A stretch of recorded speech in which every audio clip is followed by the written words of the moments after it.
여러분, 돈이 정확히 어떻게 만들어지는지 생각해 보신 적 있나요? 그냥 정부에서 찍어낸다고 알고 계시다면 잘못 알고 계신 겁니다. 조금 더 아시는 분들은 연준이 달러를 찍어내는 거 아닌가요? 라고 하시는데 그것도 절반만 맞습니다. 지금 이 순간 전 세계 유통되는 돈의 97%는 실물이 존재하지 않습니다. 지폐도 아니고 금도 아닌 누군가의 컴퓨터 서버 어딘가에 존재하는 숫자입니다. 그리고 그 숫자를 만들어내는 주체는 여러분이 생각하는 그곳이 아닙니다.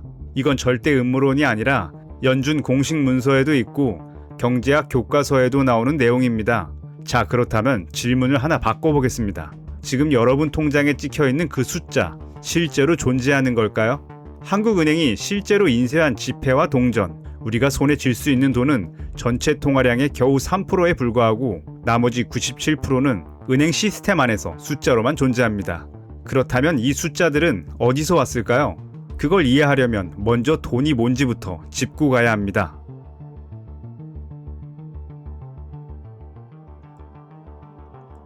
여러분도 아시다시피 돈은 세 가지 기능으로 정의됩니다. 교환수단, 가치척도, 가치저장. 쉽게 말해 물건을 사고 팔 수 있고 가격을 매길 수 있고 나중에 써도 가치가 유지되면 그게 돈입니다. 역사적으로 인류는 조개나 금속을 돈으로 쓰기도 했는데 태평양의 야프섬 원주민들은 3m짜리 돌을 화폐로 사용했습니다. 하지만 돌이 너무 무거워서 실제로 옮기지도 않았죠. 그냥 저 돌은 이제 네 거야 라고 마을 사람들이 합의하는 것만으로 거래가 끝났습니다. 여기서 핵심이 나옵니다. 돈의 역사는 재료의 역사가 아니라 신뢰의 역사입니다. 돌이든 금이든 종이든 숫자든 모두가 그것에 가치가 있다고 믿는 순간 돈이 됩니다. 그렇다면 지금 우리가 쓰는 돈은 무엇에 대한 신뢰일까요? 금은 아닙니다. 1971년 닉슨이 금본위제를 폐지하면서 달러와 금의 연결고리는 완전히 끊어졌습니다. 정부의 약속이라고 할 수도 있지만 그것도 절반만 맞습니다. 그 약속을 실제로 설계하고 집행하는 곳은 정부가 아니기 때문입니다. 그게 오늘 이야기의 시작입니다. 그렇다면 돈을 실제로 만드는 곳은 어디일까요? 답을 드리기 전에 먼저 구분점 하나를 짚어야 하는데 대부분의 사람들이 헷갈려하는 부분이기도 합니다. 돈을 만드는 주체는 두 개입니다. 중앙은행 그리고 시중은행. 한국으로 치면 한국은행과 우리은행, 국민은행, 신한은행 같은 곳들인데 이 둘은 완전히 다른 방식으로 돈을 만들어냅니다. 먼저 중앙은행이 만드는 돈을 본원통화라고 합니다. 우리가 실제로 손에 쥘 수 있는 지폐와 동전, 그리고 시중은행들이 중앙은행에 맡겨두는 지급준비금이 여기에 해당합니다. 이게 국가가 직접 만든 진짜 돈입니다. 그런데 아까 말씀드렸듯이 이게 전체의 3%밖에 되지 않습니다. 나머지 97%는 시중은행이 만들어냅니다. 그것도 아무것도 없는 상태에서 말이죠. 예시로 설명드리겠습니다. 여러분이 100만원을 은행에 맡겼다고 해봅시다. 그러면 은행은 그 100만원을 금고에 고이 보관할까요? 그렇지 않습니다. 은행은 법적으로 그중 일부만 남겨두고 나머지를 다른 사람에게 빌려줄 수 있는데 이 남겨두는 비율을 지급준비율이라고 합니다. 지급준비율이 10%라면 은행은 10만원만 남기고 90만원을 대출해주는 겁니다. 여기서부터 마법이 시작됩니다. 은행 창구 직원 입장에서 생각해 보겠습니다. 여러분이 100만원을 맡기러 옵니다. 직원은 장부에 이렇게 쓰죠. 고객 예금 100만원. 그리고 바로 옆 창구에서는 다른 고객이 대출을 받으러 왔습니다. 직원은 90만원을 빌려주면서 장부에 이렇게 씁니다. 대출 90만원. 이 순간 세상에 존재하는 돈은 얼마일까요? 여러분의 통장에 100만원, 대출을 받은 사람 손에 90만원, 합치면 190만원입니다. 아까 여러분이 맡긴 100만원이 190만원이 됐습니다. 이게 끝이 아닙니다. 90만원을 빌린 사람이 그 돈으로 가게에서 물건을 샀습니다. 가게 주인이 그 90만원을 또 은행에 맡깁니다. 은행은 또 10%인 9만원만 남기고 81만원을 또 다른 사람에게 빌려줍니다. 이제 세상에 존재하는 돈은 여러분 통장 100만원, 가게 주인 통장 90만원, 새로운 대출자 손에 81만원, 합치면 271만원입니다. 수학적으로 이 과정이 끝까지 반복되면 처음에 여러분이 맡긴 100만원이 최대 1000만원의 돈을 만들어냅니다. 지급준비율 10%의 역수, 즉 100만원에 10을 곱한 숫자입니다. 실물은 100만원짜리 지폐 한 장뿐인데 장부 위에서는 1000만원이 존재하게 되는 거죠. 이것을 신용창출이라고 합니다. 잠깐, 이게 사기 아닌가요? 처음 들으면 누구나 그런 생각이 드실 겁니다. 하지만 이건 사기가 아니라 전 세계 모든 나라가 채택하고 있는 시스템이고 교과서에도 나오는 내용입니다. 다만 이 구조가 작동하려면 딱 한 가지 조건이 필요합니다. 모든 사람이 동시에 돈을 찾으러 오지 않아야 한다는 것입니다. 만약 은행에 돈을 맡긴 모든 사람이 오늘 당장 동시에 인출하러 오면 은행에는 그 돈이 없습니다. 이미 다른 사람에게 빌려줬으니까요. 이 상황을 뱅크런이라고 하는데 2023년 미국의 실리콘밸리 은행이 무너진 이유가 바로 이것이었습니다. 멀쩡해 보이던 은행이 단 48시간 만에 파산했습니다. 신용 창출 시스템은 신뢰 위에서만 작동합니다. 그 신뢰가 흔들리는 순간 시스템 전체가 흔들립니다. 그렇다면 이 거대한 시스템을 누가 관리하고 누가 처음 설계했을까요? 1907년 미국 뉴욕 증시가 폭락하면서 은행들이 연쇄적으로 무너지기 시작했고 사람들이 창구 앞으로 몰려들었습니다. 바로 뱅크런이었죠. 이 위기를 막은 건 정부가 아니라 JP 모건, 당시 미국 최고의 금융가였던 사람이었습니다. 그는 자신의 사무실에 주요 은행가들을 불러 모아 문을 잠그고 이렇게 말했습니다. 우리가 직접 해결하지 않으면 미국 금융 시스템 전체가 무너진다. 그렇게 민간 자본을 끌어들여 위기를 봉합했습니다. 그런데 이 사건이 불편한 질문 하나를 남겼습니다. 민간인 한 명이 국가 경제를 좌우할 수 있다면 그 민간인이 없을 때 어떻게 되는가? 그리고 만약 그 민간인이 나쁜 마음을 먹는다면? 이 불편함을 해소하기 위해 1910년 조지아주 해안에 위치한 외딴 섬에서 비밀 회동이 열렸습니다. 지키리 섬이라는 곳이었습니다. 넬슨 올드리치 상원의원, JP 모건의 대리인들, 록펠러 재단 인사들, 그리고 월스트리트의 주요 은행가들이 사냥 여행으로 위장해 모였습니다. 이 자리에서 만들어진 것이 바로 연방준비제도의 초안이었습니다. 3년 뒤인 1913년 미국 연방준비법이 통과되면서 연준이 공식 출범했습니다. 여기서 사람들이 가장 많이 혼동하는 부분을 짚겠습니다. 연준은 정부 기관이 아닙니다. 그렇다고 완전한 민간 기관도 아닙니다. 정확히는 그 중간 어딘가에 있는 독특한 구조입니다.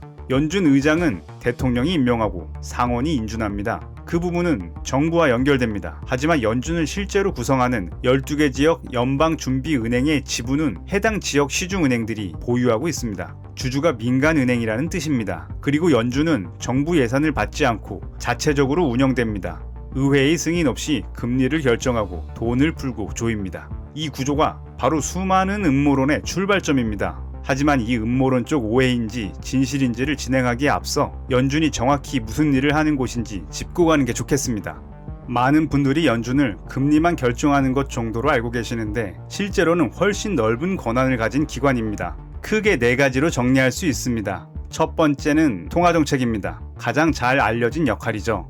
기준금리를 올리고 내리는 것, 그리고 양적 완화와 양적 긴축을 통해 시중의 돈의 양을 조절하는 것입니다. 금리를 올리면 대출 비용이 비싸지면서 시중의 돈이 줄어들고 금리를 내리면 대출이 늘어나면서 돈이 풀립니다. 양적 완화는 연준이 직접 국채나 주택담보보증권을 사들이면서 시중에 돈을 공급하는 방식인데 쉽게 말해 연준이 돈을 찍어서 금융시장에 직접 주입하는 겁니다. 2008년 금융위기 이후 그리고 2020년 코로나 팬데믹 때 연준이 이 카드를 꺼내들었고 그 규모는 수조 달러에 달했습니다. 두 번째는 금융 시스템의 안정입니다.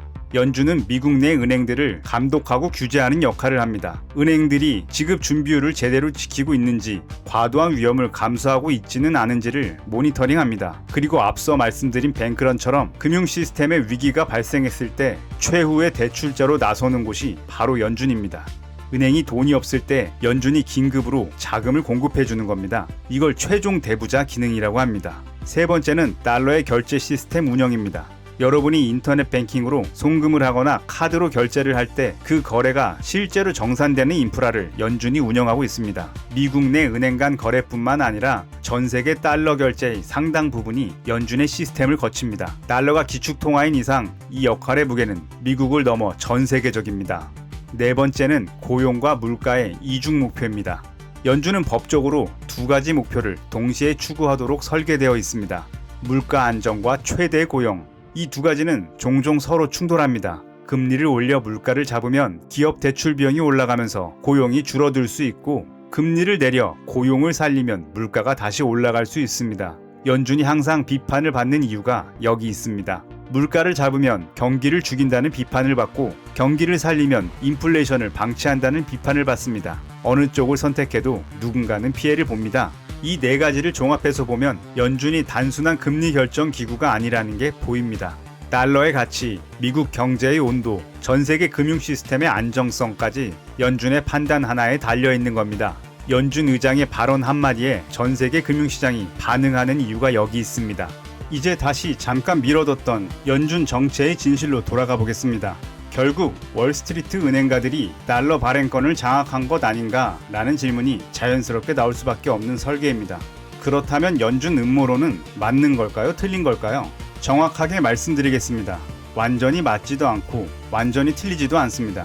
그리고 그 경계선이 어디인지를 아는 것이 오늘 영상에서 가장 중요한 부분입니다. 먼저 틀린 것부터 짚겠습니다. 음모론에서 자주 등장하는 주장은 이겁니다. 로스트 차일드 가문이나 특정 유대계 금융 세력이 연준을 비밀리에 장악하고 전 세계 경제를 의도적으로 조정한다는 것입니다.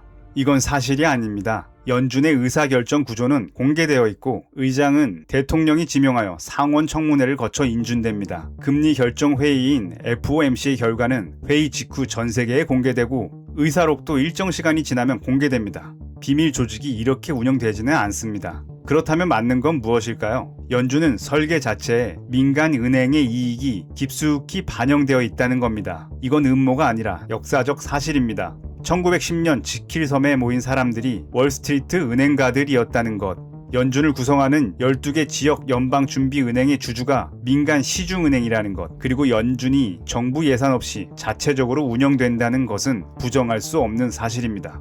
여기서 결정적인 질문이 하나 나옵니다. 연준이 금리를 올리고 내리는 결정을 할 때 과연 순수하게 미국 경제 전체의 이익만을 고려할까요? 아니면 금융 시스템을 실질적으로 운영하는 대형 은행들의 이익도 함께 고려할까요? 2008년 금융위기를 한번 들여다보겠습니다. 리먼 브라더스가 파산하면서 금융 시스템 전체가 흔들렸을 때 연준은 천문학적인 규모의 구제 금융을 쏟아부었습니다. 골드만삭스, JP모건, 뱅크 오브 아메리카 같은 대형 은행들이 살아남았습니다. 반면 그 은행들의 무분별한 대출로 집을 잃은 수백만 명의 미국 시민들은 구제받지 못했습니다. 연준이 누구의 편이었는지를 보여주는 장면입니다. 이것은 음모일까요? 아닙니다. 설계입니다. 금융 시스템이 무너지면 경제 전체가 무너진다는 논리, 즉 대마불사의 원칙 아래 움직인 것입니다. 하지만 그 설계가 결과적으로 누구에게 유리하게 작동했는지는 명확합니다. 한 가지만 더 짚겠습니다. 연준이 돈을 푸는 양적 완화, 이른바 QE를 시행하면 어떤 일이 벌어질까요? 시중에 돈이 많아지면 사람들은 그 돈을 어딘가에 투자합니다. 주식, 부동산, 채권, 자산 가격이 올라갑니다. 그런데 자산을 많이 가진 사람들은 누굽니까? 이미 부유한 사람들입니다. 연준이 돈을 풀수록 부의 격차는 오히려 벌어집니다. 이것도 의도적 설계라고 보기는 어렵습니다. 하지만 결과는 언제나 같은 방향을 가리킵니다. 그래서 연준 음모론이 완전히 틀리지 않은 이유가 여기 있습니다. 누군가가 비밀리에 조정하는 게 아니라 시스템 자체가 특정 방향으로 흐르도록 설계되어 있기 때문입니다.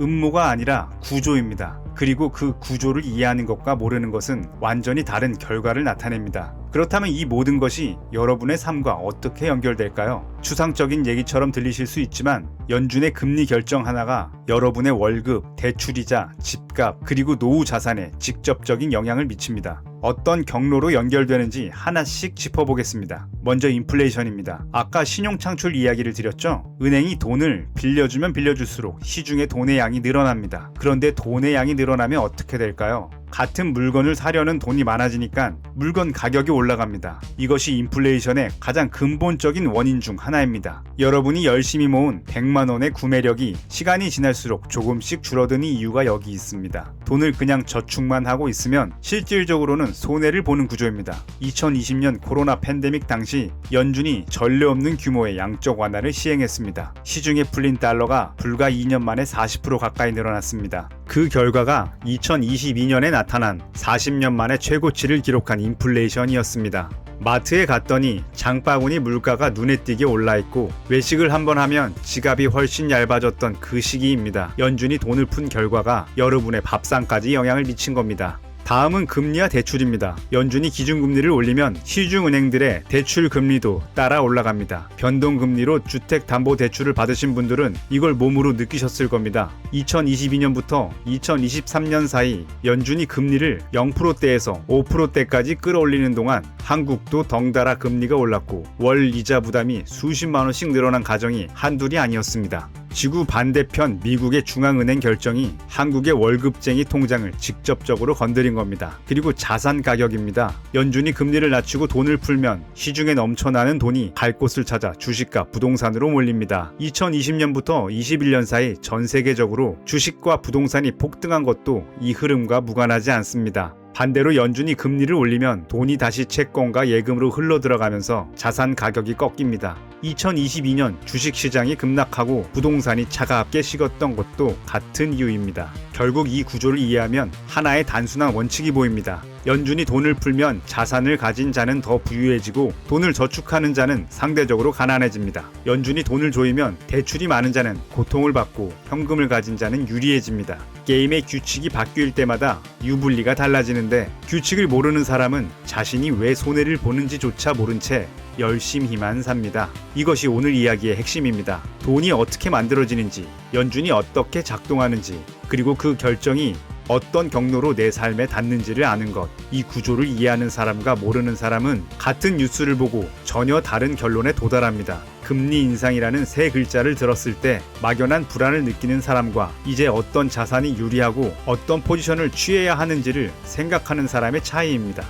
많은 분들이 이런 영상을 보고 나면 두 가지 극단적인 반응을 보이십니다.